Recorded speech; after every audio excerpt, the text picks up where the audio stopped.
Hey everybody, what's up? I'm DJ Sixsmith. Welcome to Sit Down. David Hogg, Sam Fuentes here with us. Us Kids, brand new documentary coming out on May 14th. How you both doing today? Good. How are you? Doing really well, thank you. So Sam, why don't we start with you here? Obviously, you and David have been two huge activists when it comes to gun rights in this country, and it's been over 3 years since the school shooting in Parkland. So what was it like reliving everything in this documentary? It's interesting that you say that because I wouldn't say that like for in the film I was really reliving the shooting. I think I was more reliving the aftermath, in a way, like seeing just how far I've come in my healing process and how much actually the film had to do with that is actually extraordinary.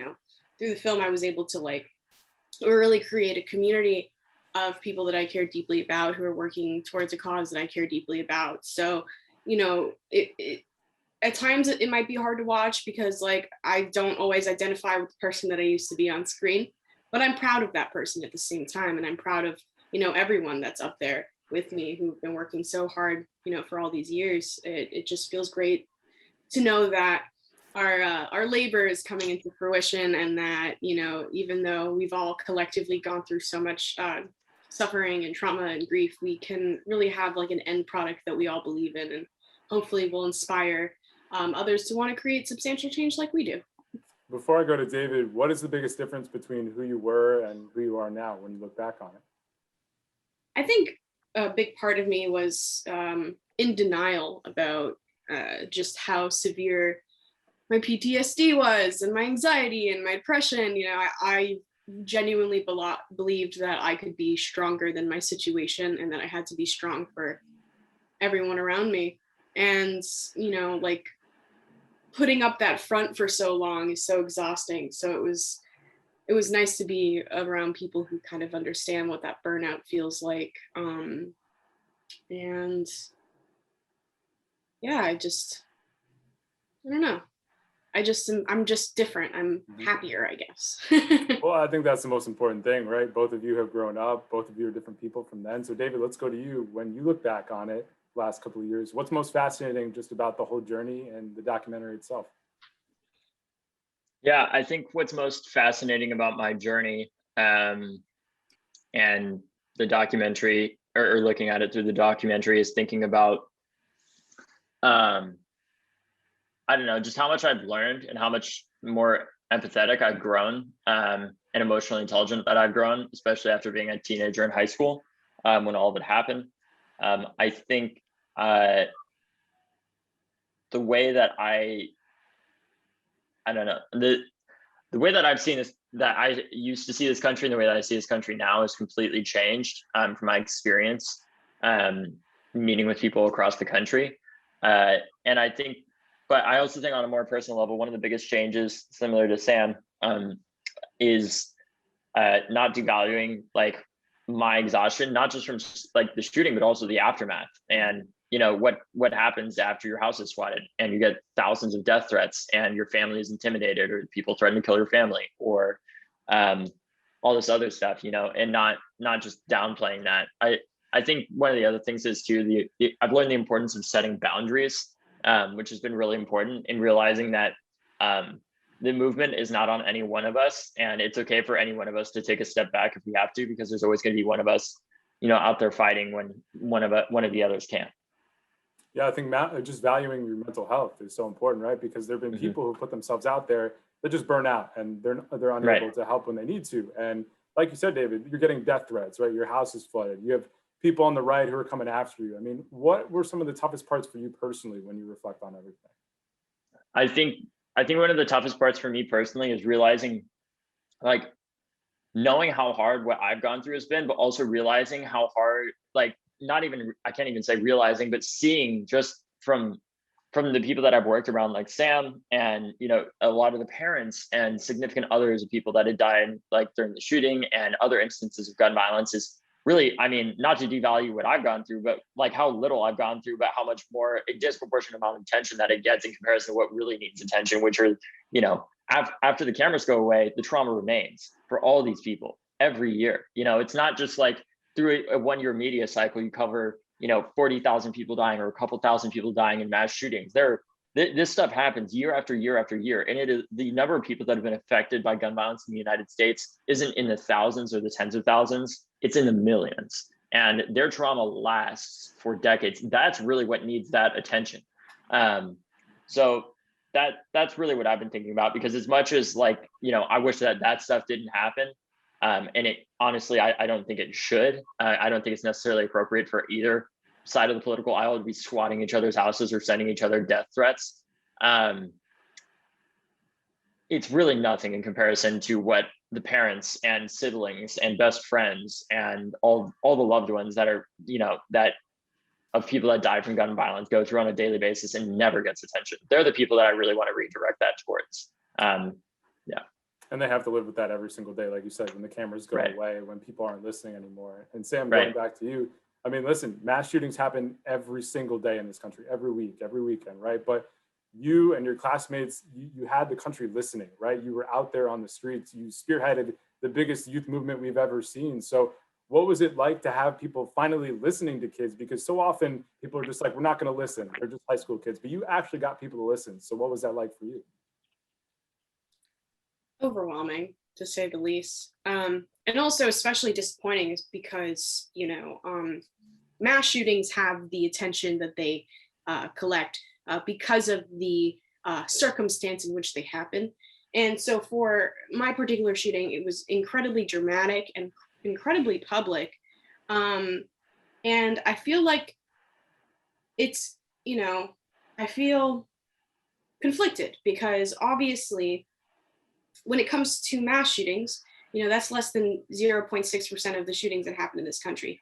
You know, for Parkland to try to is not like Parkland is not the story of American gun violence. It's the story of one specific shooting that happened at a high school that gathered attention internationally. And because kids died, that's why. But when it comes to every single day, you know, regular gun violence, when it comes to, you know, the 60%, which is, you know, suicides, when we're talking about police brutality, when we're talking about, homicides and domestic violence, like these are the stories that always get pushed aside and put under the rug and have absolutely no attention whatsoever. And instead, we focus on a situation that is so rare. And it makes me feel guilty in a way because yes, what happens at my school is tragic and important to the discussion of gun violence, but it isn't all of gun violence. And I felt at many times the lens in which we talked about the situation was so narrow when it really should have been more broad. And this idea kind of made the solutions that we came up with when in regards to talking about gun violence prevention. Sometimes it felt like the conversation was only talking about schools, or it was only talking about, you know, these specific things when it comes to everyday gun violence, it wouldn't impact necessarily, right? And so I guess the goal with this film is not to talk about the story of Parkland, but to talk about the story of American gun violence and how that affects, ripples throughout communities, and how as children, we've had to like literally pick up the pieces. And we are living in a society, which I hate saying, where we really don't value human life. You know, we value firearms much more. And so we need to shed light on things like everyday gun violence. And we need survivors to be at the forefront of the conversation. We need people of color. We need the LGBT community. We need like these real life stories to be at the forefront so that when we talk about gun violence, we're not just talking about, you know, a bunch of white kids from some suburban neighborhood that, you know, that not to, like we've been saying, to undervalue the situation, but isn't an accurate depiction of what is really happening on an everyday basis. So I am a bit conflicted. Absolutely. Listen, it needs to be an inclusive conversation. It needs to be a broader conversation. And David, you've been in the middle of all this when it comes to talking to people who are, you know, advocating for gun rights and talking to people who want to finally find a solution for this. So when you think about the future of this conversation, how do we move forward? You know, what's most important to focus on? And honestly, what don't we talk about enough? Because you highlighting the families and their trauma, that's really important here. What else do we need to focus on in this whole gun conversation here? Yeah, I mean, I think what we really what we need to focus on, and I think what the film does a really good job of showing why this is necessary, is how we hear a lot of conversation around gun control, but we don't hear a lot of conversation around gun violence prevention. In that we talk a lot about how to stop people from getting guns, but we don't talk a lot about why people feel the need to pick up a gun in the first place. In the instance of the shooting at my high school, it's racism and xenophobia, right? And the easy access to a weapon in the first place that enabled that, and a lack of laws that could have, you know, even after he got the gun, could have stopped him from having it. And so I think that's part of it. And I think that really ultimately, though, the biggest thing that's missing from this conversation is conversation around how gun violence is a symptom of systemic injustice and white supremacy in this country.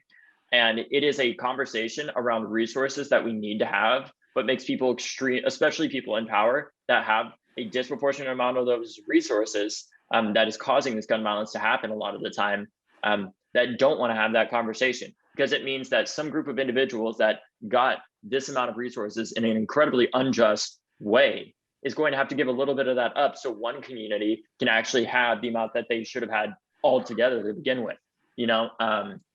So I think that's part of what's really missing, is a conversation around how it's a lack of resources. Ultimately, it's around the fact that we live in a country that would rather spend trillions of dollars incarcerating Black and brown people disproportionately and putting up, you know, police watchtowers outside of middle schools in New York City that experience gun violence, instead of funding, you know, after school programs or paying teachers more, or you know, giving kids, you know, better resources in general, instead of just treating these symptoms repeatedly in an incredibly, not only morally reprehensible manner, but also, to be, you know, if all these politicians care about is money, an incredibly not fiscally responsible manner whatsoever. Because I can guarantee you, we could spend about 1/10 of the money that we do on prisons and incarceration right now on preventing at least these instances of gun violence, and do more, save all of that money and do more in the process while saving lives.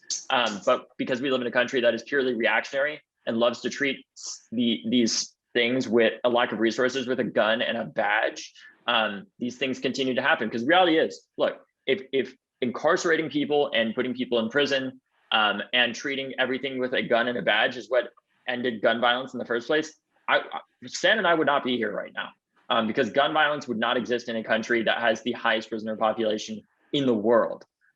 We need to do a complete reevaluation of like what is causing this stuff to happen in the first place, and have that conversation around resources, because it's about a hell of a lot more than universal background checks or how somebody gets a gun, or you know, how they get the gun. It's about why do they feel the need to have that gun in the first place? And the answer is, it's racism. Basically, it's white supremacy. It's a lack of resources that we have to talk about. It's all about breaking down these walls, and you two have done a great job with that. And thank you so much for joining us today. Really appreciate it, David, Sam. It's been great to meet you, and best luck with everything going forward. All right. Thank you so much.